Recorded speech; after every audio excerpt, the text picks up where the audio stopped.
Russian authorities say there's been a deadly Ukrainian drone and missile strike in Moscow-annexed Crimea. Explosions rang out and people were forced to take cover on a beach near Sevastopol. The Russian-installed governor says 6 people were killed and more than 100 wounded. The majority were hit by falling debris. Russian officials say US-supplied weapons were used in the attack.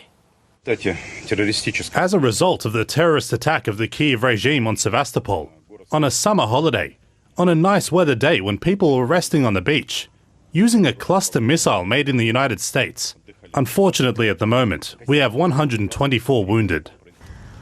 There's been no comment from Ukraine or the United States on the Sevastopol attack. Russia illegally annexed Crimea in 2014 and now sees the Black Sea Peninsula as part of its territory. It's vowing to respond. Russia continues to pound Ukraine's second largest city.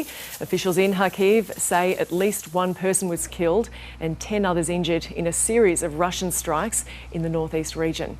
Moscow's troops are now about 20 kilometres from the city's outskirts. Local authorities say glide bombs were used in the latest attacks. Saturdays and Sundays are unfortunately very dangerous days.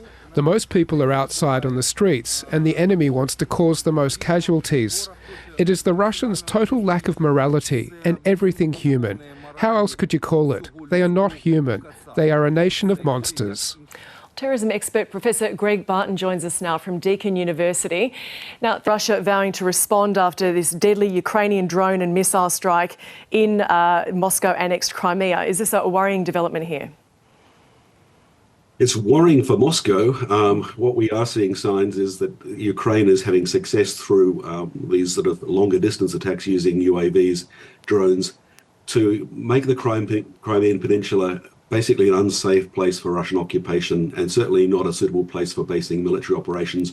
Already the Russian Black Sea Fleet has really struggled to operate out of Crimea.